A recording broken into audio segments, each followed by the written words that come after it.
This is by Maria Davana Headley.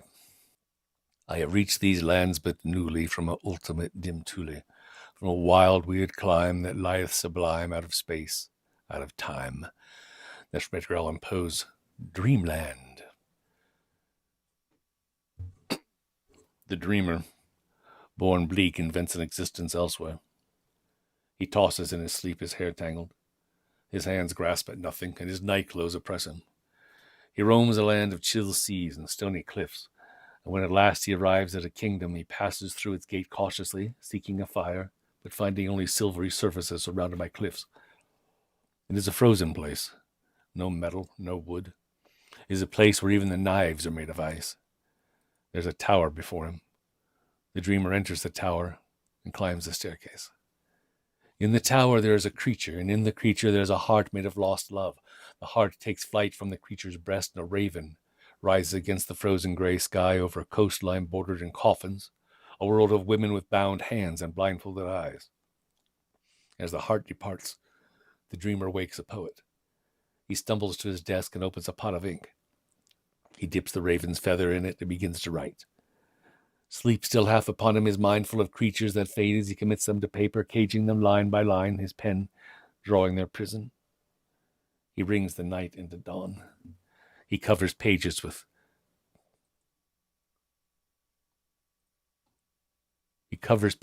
calligraphed serpents. A poem twisting into a story filled with another story, a novel pushing against the edges of the paper. As he writes, his kingdom comes into being and he breathes life into it.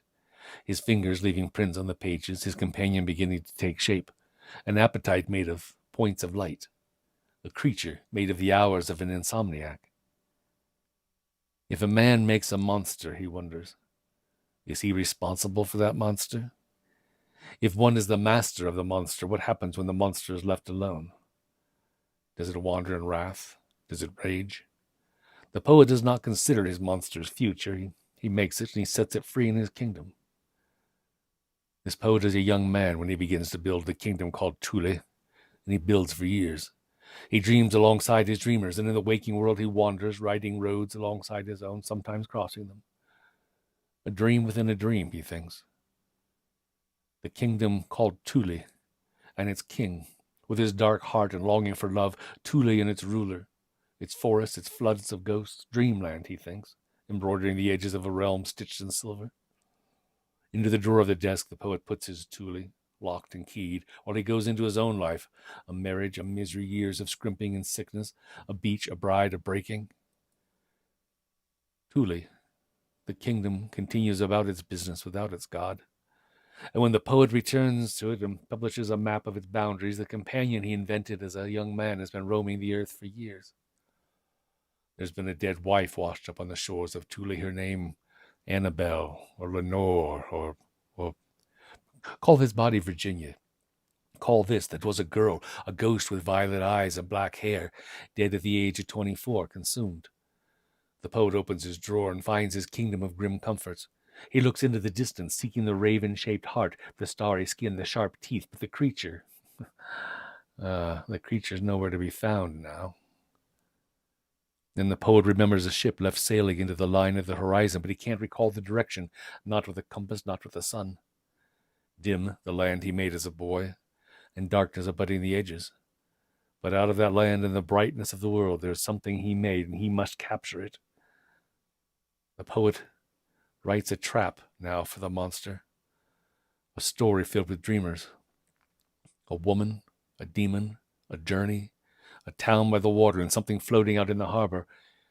The poet writes a tale for himself to inhabit, a dream within a dream. This tale.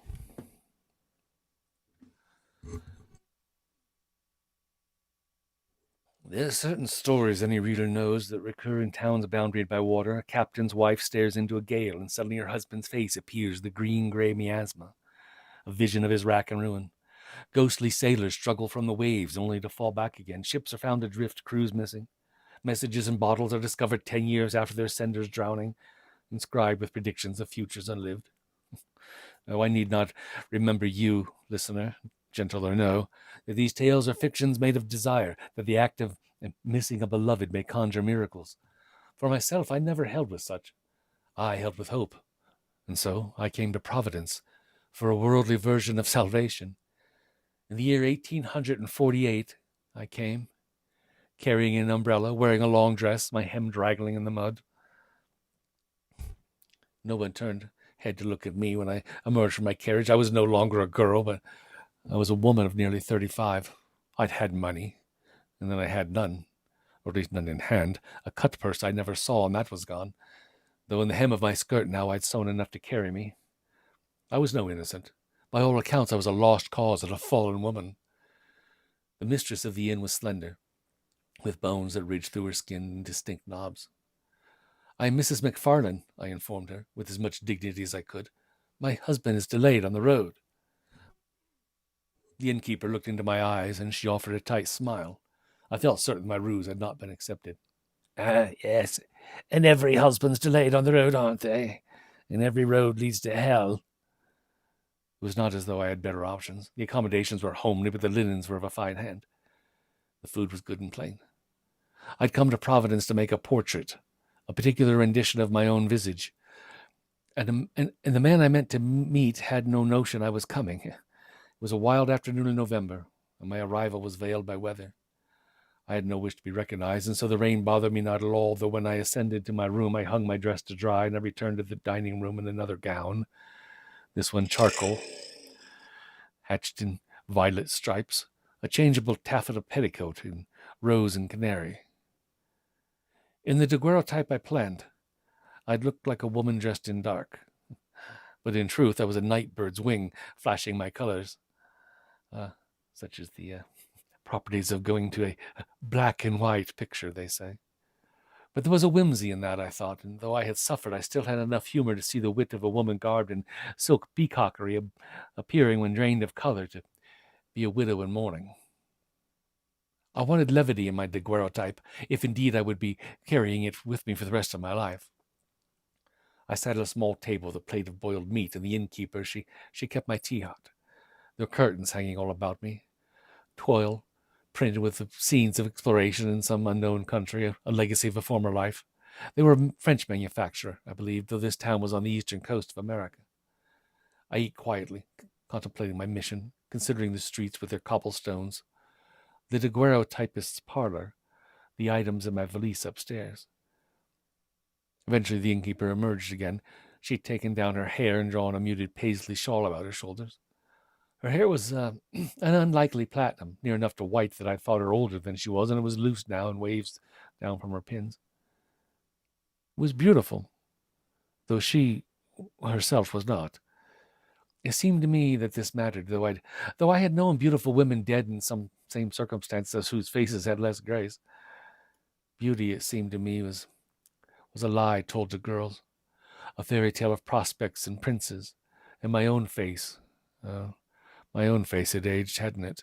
And I'd come to wonder whether anything of it was truth at all.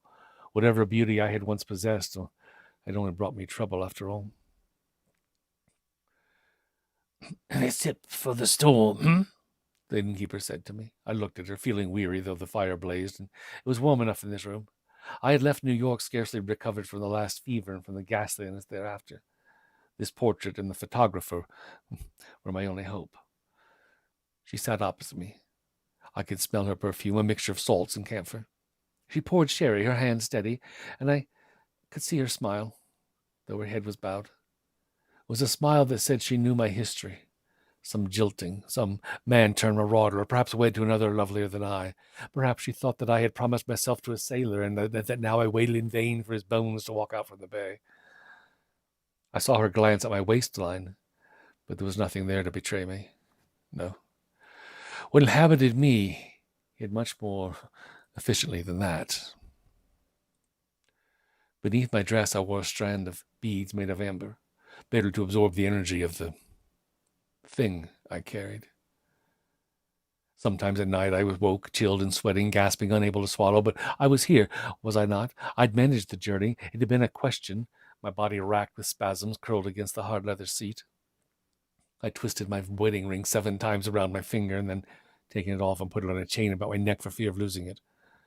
My father was certain I'd acquired it of a tinker, roadside shime bought as an ad-lib to my delusions of a paramour, as my father understood nothing. I had reduced in weight during the 6 months I'd spent as an invalid, plagued by visions and panics, surrounded by delicate pieces of dark. This in spite of the midnight meals I'd consumed. No. Nothing to speak on, nothing to think on. They had fed me. Now I was here. This was a cure, or so a medium in New York had told me. Go to this daguerreotypist, said the woman in a district otherwise filled with stables and snorting animals, passing me a card with an address. She was in the upper quarter, a gown of dark pink embroidery, a face like a crystallized fig, all folds and sugary creases, poisonously edible. Hire him.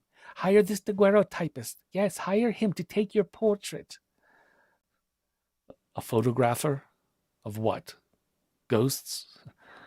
There was a fashion toward such things at this time. But this studio, that of Masry and Hartshorn, was particular. Both of the main photographers were of unusual lineage, she told me.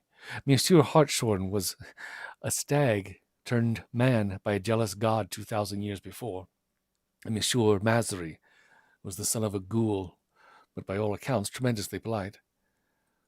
They ran a specialist studio. There was a photographer there, this medium swore, who might use the camera to save my very soul if anything remained of it. His name was whispered in these circles, though it was not one the studio advertised. That was why I had come here at considerable peril, and this was my aim, a session that would save me, a portrait that would free me from the burden I carried. The man I was to meet was called Edwin Manchester, an apprentice who had come to photography from the spiritual movement.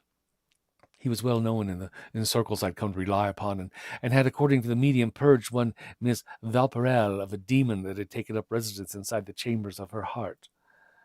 His method of photography extracted whatever creature had nestled within the person being photographed. If there was a stowaway inside my body, this portrait would snatch it out. The portrait then would depart with me, and though it was necessary I keep it under lock and key, the stowaway would now be trapped inside that portrait for as long as the portrait existed. Well, so I hoped and so I prayed. I could not spend my nights the way I had spent them of late. The mistress leaned back in her chair. I noticed a woven bracelet around her wrist, the same platinum as her own tresses, twisted into a complicated pattern, a mourning bracelet, but for the large gemstone of the center, wreathed in hair, a star sapphire. The star gleamed in the same way her eyes did. It was not from here. I see. A sailor for her, too, it seemed. Someone who'd raided a faraway treasure or traded with a woman for her jewels. Yes, it's best to be closing the curtains, dear, the innkeeper said, calmly, as though she were telling me she prepared hot milk to better my sleep. Men may come out from the water at night, and you would rather not they see you. Though if you desire, you may look out from behind the drape and gaze at them. Men, I asked. What men? Men from the town? From a ship? She spoke as though what she said was nothing strange, nothing the least unusual, and in truth my recent history had convinced me there was nothing impossible in this world, that anything might happen and to anyone. Well, dear, there's a ship anchored in the bay. Out of it comes explorers, drenched and walking inland toward the light of the town, you see. They carry lanterns and come bearing maps, but the maps do not depict any place the barmen have heard tell of, nor do they reveal any mark on their topographical lines to remind anyone of anything near here. Drear these men are, dressed in creamy silk waistcoats and long black tails. With the dawn they walk back into the water, you see. I had not realized I was to hear of ghosts, I commented, mildly enough. But the story, I worried at that like a knot. I'd heard of the stories before. Some of them were true. I lived in the center of a narrative that no reasonable person would perceive as plausible. This one, this story, that of a ship of the dead, chilled me. I had known other stories about ships. I peered out into the street, and I saw all sorts of men with all sorts of countenances, all on their dark and rear, all on their eager eyes and long mustaches. But none of those men came out of the bay. One always hears of ghosts at this time of year, she said and shrugged. The season is turning dark and the storms are upon us. The living walk beside things that would be stricken by sunlight. And now it is time for your tale, Mrs. MacFarlane, for it is clear a tale you have. I flinched, my sherry sloshing in my glass. The bones of my corset oppressed me as well. I felt as though I'd been caged inside a skeleton not mine own. And perhaps it was that of a whale, and I was a Jonah, adrift and punished by God. I put the glass to my lips and I drank the balance. Tell me, Mrs. MacFarlane, tell me why you've come here to this town on the water. The wind is cold, the streets are full of trouble, and no one comes without a reason. Will you sell your soul as a stowaway? Will you go to Thule? Thule? I asked, my heart racing with the word. What do you know of Thule? She tilted her head, appraising me with the attention of a jeweler looking through a loupe. Tell me your tale, and then I shall tell you. Now understand, I had never spoken of Thule, nor had I heard tell of it from anyone but the notorious one who haunted me within me, the minder of my misery. The innkeeper tilted the decanter, and sherry filled my glass again. I looked at her slender figure, her strange, ageless countenance, and though I had kept mine own counsel for 20 years, her mention of Thule persuaded me. I found myself confessing my sorrows to her. No, I will not sell my soul, no, for it is not mine to sell at present. To Thule, though, I may be bound. I had never told this tale to anyone, or no one beside the medium, and she only in the utmost desperation, my skin heaving and quivering, my burden boiling, my blood. I would begin. The Lady's Tale, Part the First. This is my soul, then, this the history of my trouble. The history of Thule I know too well. My second cousin was 25 years my senior, and his announcement at my birth that I was to be his wife, that he would devote himself to the welfare of the family, stirred my parents. On my 14th birthday, a carriage arrived at our house, and my mother stood on our roof of our building, looking down at my cousin's manservant, settled me into the cushions, my small trousseau, my books and belongings. Me, 14, he, 39? I went to my bedchamber in his house uptown. I dined with him twice, and then he was gone to his business, traveling by ship to the far north the next year. Thus far, my story was nothing strange to this innkeeper, a trouble known to women, perhaps not terribly different from her own. Yes, and he was lost at sea then, she prompted. No, not in the usual fashion. My husband returned to me a hard shadow of his former self. Mustache white, though it had been black when he left New York. He came into the house. I came down the front stairs to meet him. I was there when he opened his trunk. Something unfolded out of it, stood in the center of our foyer, and it looked at me with burning eyes. I'm dreadfully sorry, dear cousin Annabel, said my husband to me, and there's no emotion in his voice. But on my voyage I have made the acquaintance of a new master. I looked at my husband and at the thing standing beside him. It was tall and slender with an excess of fingers, dressed in a long black coat, which I remembered as having belonged to my husband. There was the pale blue monogram I had embroidered right there on the collar, and beneath the hem of the coat I could see hooves and a lashing tail, somewhat feline, somewhat else. Had my husband met the very devil at sea? No, I did not love my husband. I scarcely knew him. He was an old man, and I was only a girl. This, though, was nothing I desired for him, nor for myself. What, pray tell, is the name of your companion? I managed to ask. And will your friend be staying here long? Shall I tell the servants to prepare a room? My companion's name is Night, my husband said, as though I ought to know already. The thing looked at me, and it glittered like a sky full of stars, but it was a lacuna in the center of the darkness, a place where a star had died, and beyond the edge of the dark there was something much worse, a roiling red planet hidden behind a thin black veil. And where did you meet?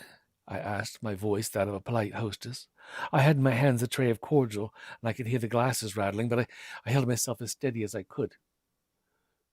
"Thule," said the thing, its voice hissing, containing an unlikely mellifluence. I felt myself sway at its sweetness. "Thule was my kingdom, but I am banished by a mortal dreamer.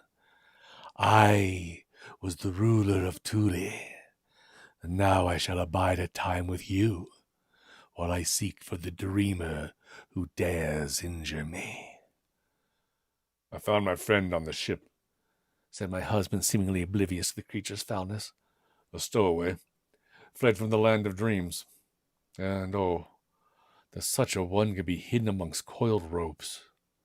He turned to look at the creature, and on my husband's face there was nothing but worship. I turned and walked back up the stair, feeling eyes on my spine. I went directly to my own chamber, and I locked the door behind me, pressing my back to the wood, gasping. "I was the ruler of Thule," the creature said again in my mind. The words resonated terribly inside me over and over. "Thule, Thule." I looked at the innkeeper here. Her eyes were on mine, steady. She nodded. "Thule," she repeated. Yes, yes, dear. I thought as much. So I continued my tale to the innkeeper. From that night forward, I listened to the sound of whispers. I never knew what they discussed. My husband took to drink. The stowaway took to meat. The butcher brought us wrapped packets tied tightly with a red string, and in these late days, whenever I see any red fabric, I thought of this. The way that string had unspooled down our front staircase, twisting like intestines on the white marble of the floor. It was not long before my husband was dead. I looked into his open grave on a snowy day in February, and I saw something at the bottom of it, dozens of long and tangled arms embracing that coffin. Inside it, my husband's frozen body bore the marks of hooves. In the official version, he died of drink. My woe continued with my husband's death, for though he left me his fortune, he also left me the stowaway. I spent my evenings sitting in the dark opposite a pair of glowing eyes, and so went my misery, nearly 20 years of it. The creature was neither husband nor companion. We shared the house, but that was all. The stowaway did not visit my bed, nor did it seem eager to woo me to an unsavory realm. It went about its own business, sometimes leaving a trail of blood or of thick black fluid. In the night I'd wake to sounds I couldn't parse, shrills and moans, a music like a piano being dragged down a flight of metal stairs, the scuttlings of animals both small and large. But the stowaway did not speak to me with its honeyed voice, nor did it touch me with its burning fingertips. It did not, that is, until one fateful night 6 months prior to this evening. And that night is the reason I am here now. I looked at my audience, the innkeeper. She had leaned forward in her chair, drawing her shawl more tightly about her shoulders. Yes, go on, she said eagerly. But I could not go on. The knowledge of the thing I carried had overwhelmed me, and it was necessary I retreat to my chamber. It was too dark. Night had fallen. I no longer trusted myself to remain among humans. I have heard many tales, dear, the innkeeper said to me. It may be that I can assist you, whatever it is. Tomorrow, I told her, I will tell you the rest of my woe, and you will counsel me if indeed you can, for tomorrow I may be liberated from the misery that has haunted me. Yes. Well, a sleeping draught, then, she said, offering me a hot cup, though sleep was beyond me. I could not allow myself true unconsciousness. Not with my burden. In my bedchamber, a brick at my feet, I sat up on my wrapper, a feeling of possibility in my chest. I was feverish, yes, and my skin was damp with it, but tomorrow there would be a portrait, and the portrait would save my soul. The portrait would free me. At last, fearing dreams and consequences of same, I removed certain items from my case. Chains, locks, a key, and Talus looked on with envy. And I twined the chains about the posts of the bed and around my ankles, and I locked myself into place. The key I threw to the cushion across the room, out of my reach, and thus secured. I allowed my eyes to close. There could be no more dawns like the ones of the past 6 months, waking to find myself alongside the river, the pale gray light, my hands clutching at small mementos, but nothing more to tell what I had done. I could not allow that to happen here. There would be no wandering along the bay, no waking, choking in an alleyway, my mouth wet and my clothing torn not from the outside but from within, the seams stretched and the bones bent. In dreams I walked, in dreams I stalked, in dreams I did things I would never do in the waking world. Inside my heart, the stowaway whispered endlessly in verse, a sad lament, a hunger for words. Inside my skin, the monster languished, longing and lonely, but nothing of its loneliness was kind. It sent me dreams of ghosts and of ladies walking into the ocean. It sent me dreams of death.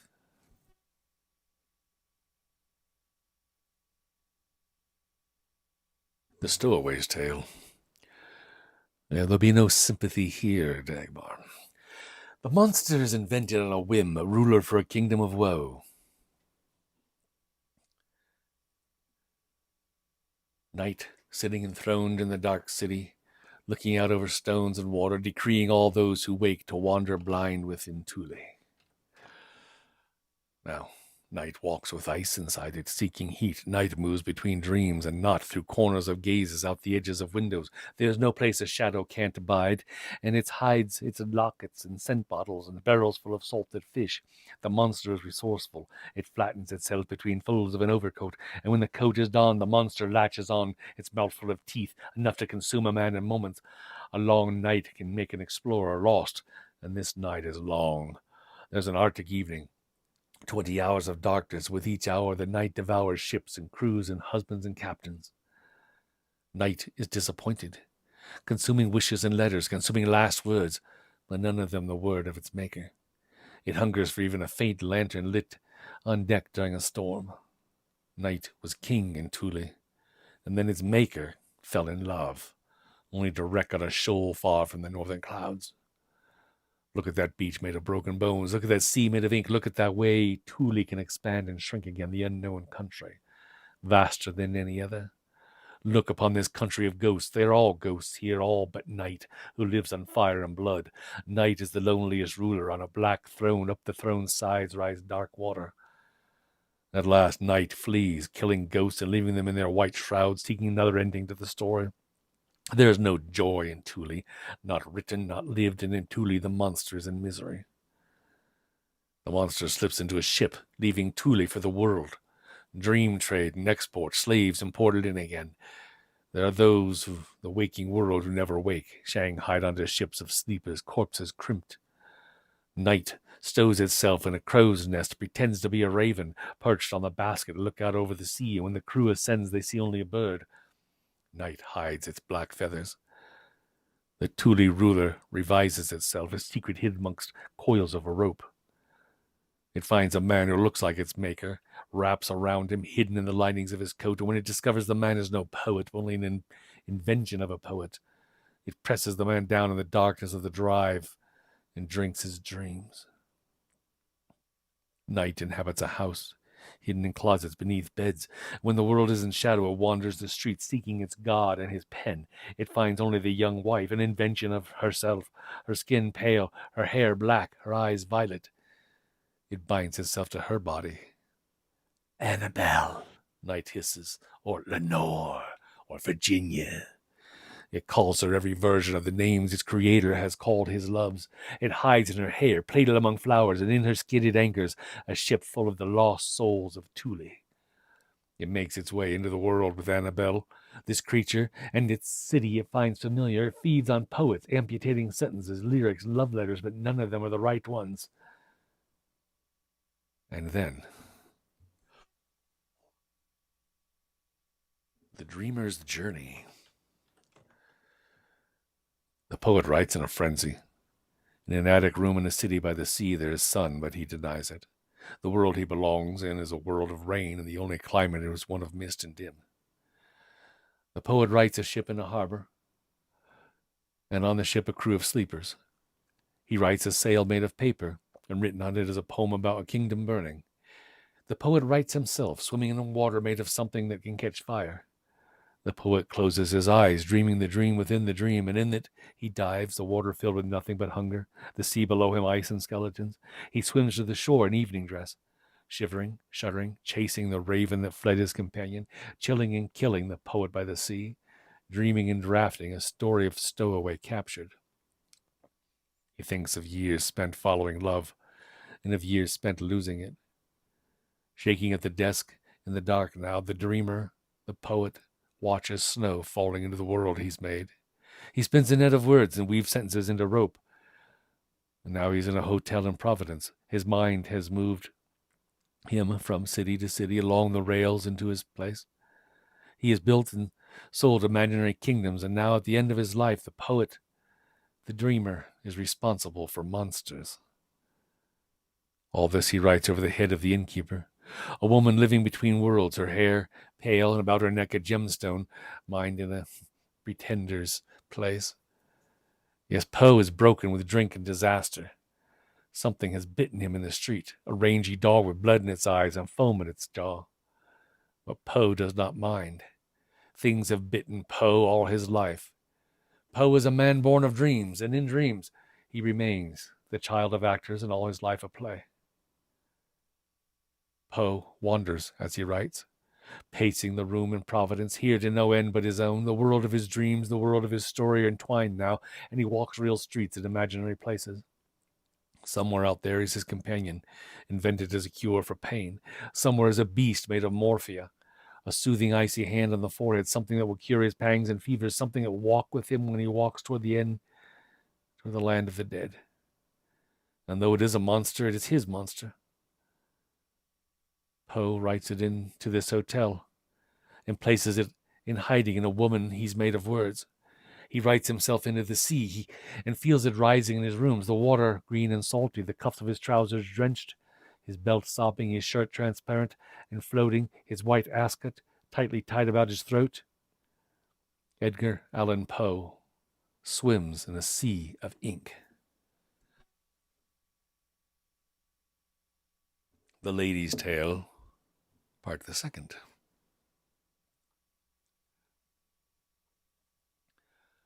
Sometime in that night of the inn, I saw movement outside my window. Phosphorescence, I thought at first. A ripple cresting a hidden shoal, and then it was more. A man in a cream-colored waistcoat and black string tie emerging from the water, drenched and heaving. He crawled up, and I sat up in bed, drawing my wrapper more tightly about myself. A long black mustache and long black hair, his eyes desolate, his face forlorn. I dared not move. He looked rather like my former husband, and he shared with that man a visible despair. I wondered how long it would be before he was dead, if he were not already. He stood beneath my window looking up at me, and his gaze did the opposite of burn. I did not open the window, but I found my fingers stretching toward the sash. Only the chains kept me from reaching it. I could not tear open the window or throw up the sash. "Wake," he whispered. "Wake." But I did not know how. I must have fallen into sleep, for an insistent bell woke me at dawn, and the innkeeper entered with a tray. There were no burning eyes in my memory, nor was my body tender. I did not feel pains in my body that might suggest a night walk, nor did my mouth taste of metal as it sometimes did. Within my body, though, I felt the telltale motions of the stowaway swimming in a tight circle. "What is this?" said the innkeeper, looking at my chains. "Talus has been here, I looked at her with as much dignity as I could muster, and I said, "Might you release me? The key is on the pillow just there." She placed the tray on the bed and fetched the key. "Yes, dear. And how am I to know if freedom suits you, eh?" "My agonies occur only in the night," I assured her, for the stowaway took no notice of the innkeeper. It did not wish for women, nor did it care for daylight. It slept within me when the sun was high. "Well, then, will you continue your tale?" the innkeeper asked, unlocking my chains with less caution than I might have imagined she'd use. She poured a cup of coffee and delivered it into my shaking hands. I indicated that I would continue my tale, and the innkeeper withdrew long enough that I might tidy myself. Back then to that sitting room downstairs with its view of the silvery bay, a pot of coffee rather than tea to increase my strength for the day ahead. The innkeeper sat opposite me. "The night 6 months past," she said, prompting me back to my tale. I ate a spoonful of porridge. I sipped my coffee, feeling the heat in my body, a healthy heat, not that of the stowaway. For just a moment I felt hopeful. Well, though the stowaway's presence prohibited guests to enter my house, I was at liberty to leave it. The stowaway seemed to see me as a gentle pet, I guess, a cat who might play about in the garden while its owner remained in the house, you see. Thus were my days spent, with concerts and usual occupations of a lady. It was not, despite the trouble in my house, a terrible life. On the evening in question, I sat at the piano picking out a song. As I did, I noticed a stirring in the wall. I withdrew my fingers from the keys, fearing a mouse or moths, never imagining. I looked around the sitting room, fearing eyes and ears in the walls, but there was nothing visible here. A man emerged from the wallpaper, much as in Charlotte Gilman's tale. Hair silken as fur, eyes like sea glass. Out of the floral pattern he came, his suit patterned with falling leaves, and I knew that I could not trust a man who arrived in that way, but there was no help for it. He stepped into the room, hung his coat on the tree, and walked across the carpet, making no sound at all. I looked down at his feet, and they did not touch the ground. He nodded at me, that man, implying that I continued to play. No, I did, though my playing was nothing to be proud of, neglected in my duties as the keeper of a dead man's house. When at last I stopped, the man looked steadily at me. "Who are you?" I whispered. "Have you come to deliver me from my stowaway?" He looked at me and said, "I am a dreamer come to save you from darkness, Annabelle McFarlane, if you will be saved." Why should I not allow the haunting, I thought. Why should I not give myself over to a dream? I'd been alone for a very long time, and it seemed no harm to invite air into the house. The dream gave me a ring, a bent length of gold wire. He ran icy fingers over my skin, and on my nights became other than they had been for nearly 20 years. For weeks the stowaway stayed to its own side of the house. I heard the usual sounds of animals, of wind, of whispers, but nothing came through my chamber door. I thought the man in my house was, if not my secret, a guest, and the stowaway had no objection to. Indeed, I sometimes believed that the man was an illusion, and that my joy was only something manufactured by waking dreams. I did not ask the dream who had sent him, and indeed I did not dare to, for what if he came from the same realm as the stowaway? I did not wish to know. The white marble of our staircase was sometimes marred with red footprints, and the rail as well, the marks of hands attempting to cling to the banister. I had known of the stowaway's habits these long years, but though I read the papers, I saw no sign that the stowaway preyed upon the unlucky of our region. Now it may seem cold, but my failure to investigate the nature of the victims, but I was as frightened of the stowaway as any prisoner of a jailer, and I did not. I wished only that the beast be fed, and not by myself. One night, though, there was a thunderous sound down the hall outside my room. Ran 1,000 hooves, boars, horses, I could not say. There was a wrenching creak and a roar from no animal I'd ever imagined. "Go," I whispered to the man beside me, but he did not. The stowaway stood in my doorway, eyes flicking over the chamber. I stayed still in the bed, coverlet drawn close about my throat. The stowaway inhaled deeply and then dropped to the floor, undulating until it reached the wall through which my husband had arrived. Up the wall the stowaway seeped, leaving an ichorous ooze, and the leaves and the flowers of the paper previously verdant began to wither. Night began to fall over the green kingdom from which my dream had entered. And slowly I saw stars beginning to reveal themselves, cruel points of light in the sky that had been day. The stowaway looked at me briefly, eyes glowing red, and the printed plants withered and blackened. "Come," the stowaway said, and took a step toward me. It was only then that my dream revealed himself, emerging from beneath the bedsheets. In his hand he held a pistol. He aimed it at the stowaway, shouting, "I am a hunter of Thule. You will return to your prison." The stowaway's eyes glowed brighter, and it growled the growl of a lion over an antelope. Its entire flesh was stars now, its tail whipped as it leapt at the man who had been my own true love, and covered him as though the skin of a sky had slid down over the land. "I am stronger than I was," the stowaway hissed. "You will not take me." The man I had now chosen as a husband was gone, hidden by pulsating dark. The stowaway floated over the carpet toward me, bringing cold but also bringing fire. I felt my edges crackle. "Annabelle," said the stowaway, its voice still the honey it had always been. "You have betrayed me, Annabelle. You might have spent your life dreaming, but you've made yourself hostess of a nightmare. Now you are mine, Annabelle, and I am yours. You will hide me in your skin, and together we shall seek for my creator." It took my hands and pressed its lips to my flesh. I felt the points of its teeth like lightning striking, and the star of its skin glowed brighter. With a rush, the entirety of the creature was absorbed into me. The stowaway is no longer visible to the world, but I can feel it. The physician I visited in the city told me I carried nothing at all, but I know him to be wrong. Hysteria, my father insisted, and the diagnosis was that. There was a movement from the men of my family to send me to a sanatorium, again like Charlotte Gilman, and though I resisted, I knew it was only a matter of time before they overpowered me, hence my flight.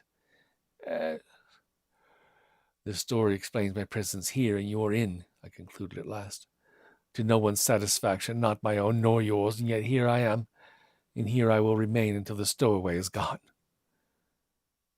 The innkeeper looked at me steadily, seemingly aware that I'd omitted certain terrible facts, certain shameful aspects of the possession.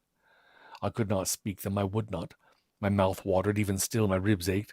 One morning I'd awakened with claw marks rending my garments and traveling up and down my torso, and another I'd woken in the river itself, drenched and half frozen, clutching a bloody finger bone. In the papers I began to see notices of disappearances, men of letters, men with dark dreams. Their bodies were not found. I knew where they were.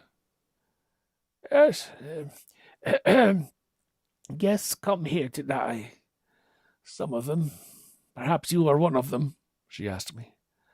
No, I mean to be saved, I said. I mean to save myself from this creature. I will not offer it harbor. It is a criminal fled from the land of dreamers, and it is a nightmare. Thule, she said. It is the origin of the ship in the bay, in and out of our waters these 20 years. There have been men from aboard it here. Those curtains came from a Thule trader once long ago, and this sapphire, as well. There are beautiful things to be had in the land of dreams, as well as horrid ones. The ship is a ship of explorers hunting something fled here years ago. Yeah, I believe you may know all too well what it is they seek, eh? I looked at the innkeeper. Her skin glowed pale and her eyes shone. I wondered when she had lost her own ghosts, or whether she boarded them here in hope of being transported one day to their realm. I glanced at the curtains. I had not examined the purple toile before, and today I saw the pattern was quite other than I had imagined. Explorers, yes, their spears raised and pressing into the flesh of something without edges, a blot in the fabric speckled with stars, another scene of the darkness taking them, dead men in snow, another of ships filled with vague forms, their faces stricken, and beneath them the water itself made of night. I shivered. What was it I contained? Would I be free of it? What shall I do? I asked her. If it emerges, she said, you must wrest it back into the land of dreams. Only then will you be free. I went out into the city then, trying to calm myself for the portrait. It was a silly thing to attempt beauty in a portrait such as this one. It did not matter, or so the medium said. All that mattered was the method. Half to the studio, worrying that perhaps my fever had returned. The stowaway heated my body to an uncomfortable degree now. I suddenly felt a presence behind me. I spun on my boot heel, but I saw no one. It was full daylight. There was no reason to suspect another thief, but I walked on, shifting toward a busier street, listening for steps behind me. I knew better than to rove alone, even at this time of morning, a time not unreasonable for any lady to be unaccompanied. I would not be mistaken for any of those nightingales who would be swaying toward their rooming houses at this hour rather than away from them. But something possessed me to keep on my own path, to pass quickly by any carriages for hire. I had a horror that if I looked at the drivers, I'd see a series of monsters leaning forward over the reins. How many could there be of the creature that had plagued me? Where had my first husband found the stowaway? I scanned map after map, but none of them could find the country called Thule. No. All that was on those maps was a vague area of nothingness with that label, Ultima Thule. Had it come aboard as cargo, hidden in a barrel of sugar, a secret folded in silk? Had it pretended to be rope? My husband had been an importer of trade goods, and what had he gone to the dreamland to acquire? He had filled his hold with a devil, and now the devil held me. There were no steps in the street behind me, but only the sound of a cane. Tap, tap, tapping, each cobblestone scratching beneath it, and the sound of splashings as well as whatever wraith it was moved over the stones. I'd readied myself to scream, to run, but there was no need. "Lady," a weak voice whispered, "Lady, will you heal me? I am a broken man, and not long for this world. The mistress of the inn sent me after you." I turned and saw him for the second time. The man who'd walked out of the bay, still drenched, his waistcoat dripping, his black suit hanging on him as though he was a cadaver. He was correct in his assertion. Blue shadows bruised his eyes, and cheeks were gaunt. He looked as though he'd climbed out from a tomb. "Where have you come from, sir?" I asked him. The sir was an afterthought. He was not a demon, not a ghost, but not wholly man either. "The ship," he said, and I knew him to be deranged, but who was to say that I was not deranged? He was a kindred spirit in that fashion, and so I let him speak. "I swam from a ship that floats here still, on the border of dreamland." He extended a trembling finger toward the horizon as though I would see his ship. There was nothing to be seen. "And up again, into the light." "And what is your name?" "Edgar," he said, and swayed, leaning heavily on his cane. I felt the stowaway twist inside me, and I flinched, bending at the waist. My corset was laced particularly tight, some vain hope of caging the creature and keeping it still. It did not wish to be still. "Are you well?" "I am not," he said. "Nor I," said I, and he gave me a look of profound sympathy. "I am not since the death of my wife." I was reminded of my ghost husband. There were no men made of anything more than trouble in my history, and this one was no different. That sounds like a line that should be highlighted and put on the fridge, doesn't it? There are no men made of anything more than trouble in my history, and this one was no different. "My name is Mrs. McFarlane," I said. "What is your Christian name?" he asked. He was no threat, his body wizened like that of an ancient, though he could not be much older than I. "Annabelle," I told him. Recognition flickered on his face for a moment. "Ah, then it is true. Annabelle, I have heard your name in passing. In passing through the night, I have heard it whispered in a dream I had." "Are we acquainted?" I asked. He was oddly familiar to me. It was true, more so than just the vision of him staggering up from the sea. No, Annabelle. We have never met in the waking world," he said, and the alert look he had was gone again. I smelt the alcohol on him, more than that. He smelled of the sea, of salt, of blood. "I am a dreamer destined only for sorrow, Annabelle, and there's one more thing I must do before I end my days." Was I entranced by his suffering, so akin to my own, or his handsome face, his history of loss? Some part of my heart, one I had not noticed in some time, felt enticed to compassion for one so miserable. "I thought I was destined for death as well," I told him recklessly, "but I refuse to accept it. I am off to the portraitist. Will you accompany me, sir? I dislike undertaking the journey alone." Quite unexpectedly, he smiled at me. "You would take me to a photographer? This broken poet? 4 days ago, I attempted suicide on a train, Annabelle. When I awoke, it was on a ship in the bay, and I knew the crew of tattered men, and I knew the captain. He hunts the night for a beast he cannot find, a thing from his own sleeping kingdom, which has fled to this one. He has sent me into the town to seek on his behalf, Annabelle, to seek the beast. Have you seen it?" He stood, his hands hanging, a pleading expression on his face, and here was I, containing the very beast he sought. Yes, here was I, unwilling case for a spirit I'd never invited in. "I have not," I told him. I could not trust him, yet. I'd met handsome men before. I'd met a handsome ghost, a betrayer of my body. "I do not even know your full name," I said. The man before me winced. "I am called Edgar Poe. I am a writer of horrors. It is only reasonable that I should end in horror myself. I have spent my life a dreamer, and now my dreams haunt me in daylight. He lifted his shoulders, and expression was that of a profound regret. It was a dream I made long ago, Annabelle. A dream I made. I worked on it, night after night, inventing its appetites. The dream made itself flesh and escaped the boundary of the land I had made for it. After that I know not where it went, though I am told there have been tales of its takings. I did not imagine I would be held here to reckon with my own imagination, unable to die unable to die unless I captured it. I felt faint, but still more resolved.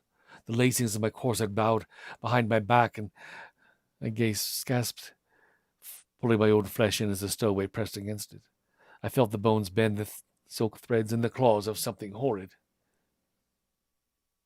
A dreamer, I said, thinking of my own miserable missing nights. That does not matter. What one does in the dark is not a thing one must own in the light. If that were the truth of things, then murders might be done at midnight and never a murderer jailed for them, Poe said. I thought of finger bones, of rib cages, of a man's wedding ring I'd found in the bosom of my dress. I thought of pocket watches and ink pens of men I'd never met, of a black silk tie undone and knotted again about my wrist. I thought of a carved ivory cane I'd found beside my own bed, the knob carved in the shape of a skull. All these things could have belonged to a man like the man before me, and too he resembled a man I had known once long ago, a man who had been my husband. I thought of the true reason I'd fled. A sudden waking in the darkest hours, finding myself far from home. I thought of the man I'd found before me on his back, a man who looked enough like this one to be a twin to him. This one was not dead, no, but moaning on the platform of a train, swearing up and down that he was not waking but dreaming, insisting that he was doomed. It was too early in the morning for a crowd. I leaned over his face and heard my own hiss, my own voice honeyed and covetous. I felt my body hum at proximity to the man and to his mind, and he was drugged and nearly insensible. The lights in the station were beginning to be lit. I fled. My body was nothing human at all. I had torn his papers from his case. I rifled through them, hunting I know not what. What did the stowaway want? A maker, a parent, the man who created it? What did it want with me but a vessel? I'd been too long a vessel for this monster. I'd been too long hungry for meals I did not wish to consume. Take it away from me, I said to the poet. Can you do that? Perhaps, the poet said. That is my aim, Annabelle. I felt the stowaway longing for something, but I knew not what. It did not want me, though it accompanied me. It had never wanted me. It wanted a man, or a friend, or a companion other than I. Where had it come from? The country beyond the wall, the ship anchored in the bay, the place where night slept when the sun was in the sky? If I could not be rid of my monster, I would go to Thule myself. If it was death I courted, so be it. I glanced up at the angle of the sun, still enough time in the day for safety. The stowaway slept. As the clock struck 8 p.m., and we paused for a moment to make acknowledgement of that chime. And then we plunged on ruthlessly. Accompany me, I said, and the poet looked at me. The stowaway clasped and unclasped my fingers, stretched itself inside the borders of my body. It had been days since I'd fed on the meal the stowaway wished for, and I knew I had only hours before it would overcome me. Edgar Poe took my arm, and I felt him trembling. Together we walked to Winchester Street, 3 beings, each breathing and longing, each desirous of its own story. So hopefully you can stay with us. We're getting there. We're really pretty close. I'll wrap a little bit earlier than I thought, perhaps. Any event, the poet's annotation. And now the story of the poet and the story of the lady and the story of the stowaway converge into one line. Fiction and fact press too closely together to tell one from the other. The waking world and the sleeping one are the same, each engineered by dreamers of one kind or another. The poet writes an obituary for himself. The poet writes a tale of grief. His wife lost, his love dead. The poet is in a pit, and above him a pendulum. He will not marry again. He will be denied, and with that denial will come the rest of his life, the last year on earth. He writes on, the monster beside him, and the lady he's made of all the ladies he's ever lost. He writes himself down Winchester Street, walking with a companion who may or may not be visible to anyone else in Providence. There will be no record of anyone named McFarlane or of anyone met at a hotel. There will be nothing but this poet walking through the streets into a portraitist in the worst week of his life. Is he raving? He is raving. Is he drunk and damaged? He is. Has he been bitten by a dog, and does he wish to drink the ocean itself?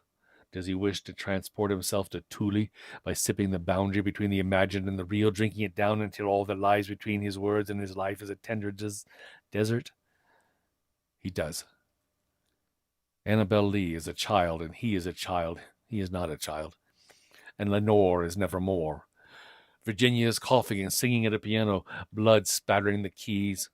And then he is drunk on charity wine, and then he is dead. She is dead. Her cheeks flushed a color that cannot appear in Thule.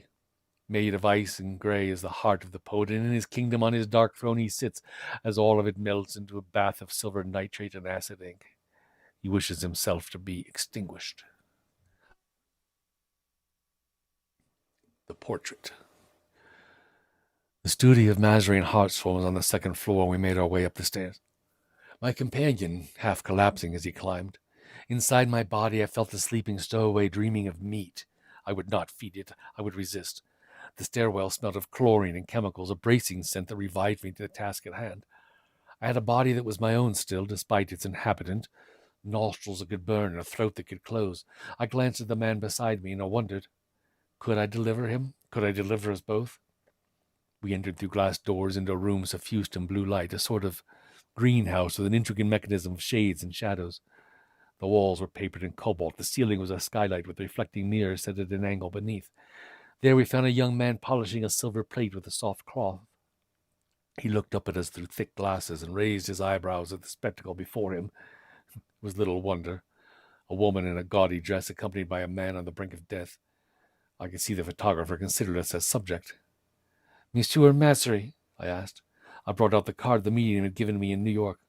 "No, I am Edwin Manchester," he said. I could not believe my luck. "You then are the man I am seeking," I said, and passed the card to him. He read its contents and looked more closely at me. He took my hand and weighed it in his own, and then he pinched my wrist between two fingers. My flesh was denser than it ought to be. I well knew that. I felt as though I contained sand, and indeed I did. The night was made of sand and stars, and all of it was too heavy for a human body to bear. "I see. And your companion?" "This is Mr. Poe," I said. The photographer's eyebrow raised higher. "Oh, it's an honor. A man of your stature in the spirit world." "He suffers a malady," I said. "I believe it is related to the kingdom from whence my trouble came." The photographer looked closely at Poe. "Ah, yes, I see. He has suffered a loss rather than a weight. You have more than you require, and he has less." "I have enough in my purse to pay for both portraits if you might assist him as well as I." "I will need no payment for his image, Miss," Manchester said. "It will be displayed in this shop as an advertisement for our services." "I am not possessed," Poe said. "I am in debt. I have left something aboard a ship as collateral." "Yes, I see as much, Mr. Poe. You are missing your soul rather than carrying another within your body. I can assist in this as well." The daguerreotypist took off his apron, placing the silver plate on a table. I looked into it and was startled by the mirror it presented, my hair in disarray, and for a moment my eyes glowing the way the stowaway's eyes glowed, my skin a sea of stars. I glanced at the portraits on display in the studio, the way their subjects seemed to float, each in their own transparent darkness, their faces made of gilded dust. Did some of these portraits contain demons and ghosts? Were some of them exorcisms, or were they only portraits of the wealthy? I could not say. "You will be first," Manchester said. "Mr. Poe after. The sun is bright enough today." Poe nodded. I felt his fingers clench my arm more tightly, but he did not waver. Inside my skin, the stowaway extended sleeping fingers to touch those of Poe, but I did not acknowledge it. Manchester gestured me onto a staircase, a platform with a small chair at its center, and I ascended, feeling my skirts draping down the stairs. Was I climbing to heaven? "Stare into the sun," Manchester told me, positioning me in a brace, my head supported by a stand, my skirts spread so that I seemed to be airborne. I'll remove this burden from you, but you must stay perfectly still for 60 seconds.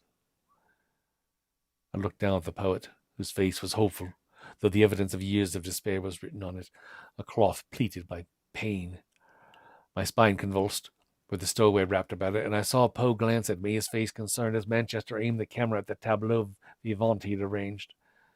A dark cloud passed over the sun, a raindrop splattered on the glass panes above me. The monster moved. 10 seconds. 20. My heart quivered in my breast, the stowaway stretched. Thunder outside, the building rattled, darker still. 30 seconds, and something began to shift inside my skin. I began to feel night falling over my body, stars appearing on the tips of my fingers, coming into light all over my flesh, beneath my dress and up and down my arms, brilliant points of pain and fire, myself an indigo woman, curtained in silk and satin. I heard my own voice crying out as the stowaway began to emerge. "Stay still," Manchester shouted at me. "Do not let it move you." I resisted the urge and let my body fall down the stairs and upon him. Not only upon him, but upon the innocent Poe.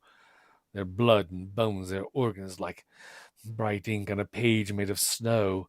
I would write the story of Thule with their flesh. I would...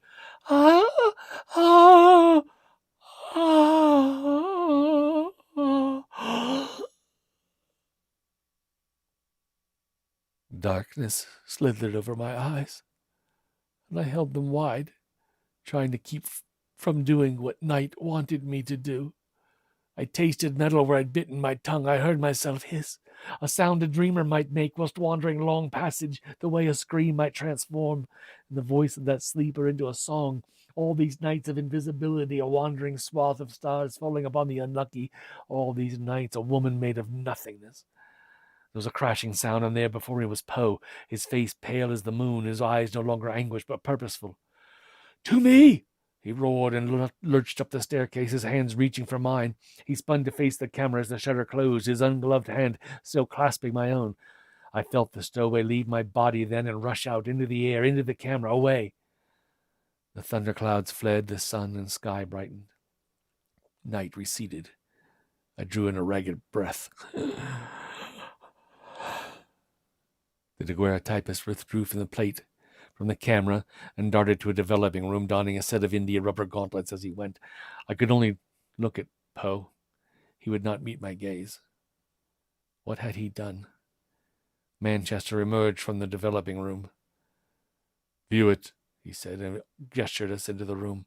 "It is not as you imagined it would be. And yet..." A gleaming tray of mercury, held over a spirit lamp, and fumes that felt golden upon inhaling. The plate rested above the heated mercury, an image emerging in salt on its face, delicate as dust on a butterfly's wings. I watched it, praying that I'd see what ought to be in the daguerreotype and not something else, hoping to see my own image containing the stowaway and all of it trapped within the plate of glass. But as that image emerged, I did not see the creature, nor did I see my own face.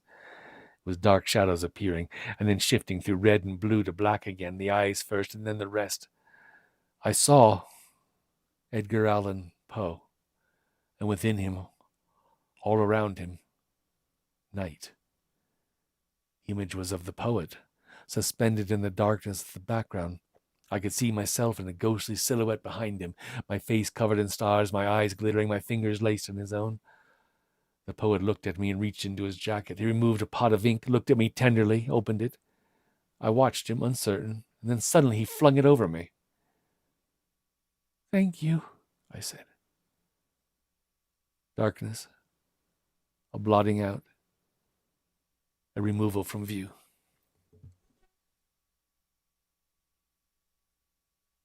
The Thule daguerreotype. The original Poe portrait. See what I did there? The original Poe portrait, taken in desolate circumstances in the year 1848, the year before the poet's death, is over the years lost and found, discovered in the possession of a traveling hypnotist, fallen from a drawing room wall set on fire. That portrait lives in legends, copied and etched, discussed, tattooed, made the subject of academic texts. After the image was taken, the subject wandered the streets, visiting the home of a woman he had proposed to, and raving that he was doomed, that he was done for good. He screamed for his soul. The daguerreotype depicts a man in a half-buttoned black dinner jacket, a rumpled white shirt, an ascot tied and wrapped tightly enough to suggest that it is keeping his head from tumbling off. He has a high white forehead, a dark mustache, tousled hair, and eyes sunk deep in a face lined with grief. He is a year from dying, but in the ultimate THULE portrait, that man appears to have emerged from his tomb. And indeed, the image depicts the poet 4 days after his failed suicide by laudanum. If one looks closely at that portrait, with proper knowledge, it is possible to see the figure behind him, a spectral form, a radiance draping over one of the man's shoulders, an image of the missing, left in dust on a silver plate.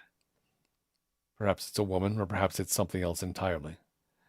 The business of the portraiture is one of silver and gold by the ton, and the miserable face of the poet is immortalized in precious metal. The presence behind him is a stain rendered in darkness, silver nitrate, an abyss that reflects light. This is a saint's icon.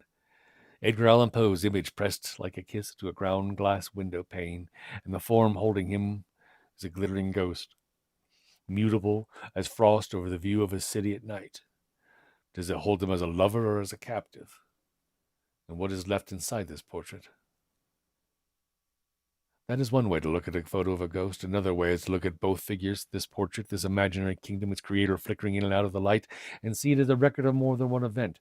The moment when a poet's soul was removed, the moment when a man counted down the seconds remaining in his life.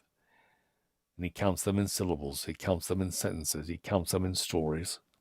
All that we see or seem, he writes, is but a dream within a dream. Open the glass panes that house the portrait and blow. A single breath and the image is only imagined again. Press a finger to the face of this ghost and watch him become thin air. The lady's last tale. I felt myself disappearing, but I remained scored into the world. My skin a page with lines on it, my hair streaking with silver, my dress still as bright as it had been, but now obliterated. The photographer faded as I faded, and the studio as well, whether they had been there or no. An imaginary providence or a true one, I could not say. The blue wallpaper was night, and I was a part of it now, and the mercury bath was stars, and I was a part of that as well. Thule was before me then, a white landscape of cliffs and women shrouded. A body was my body, washing up on a coastline made of bones. I was a sea, and I was a ship, and I was a city of ghosts.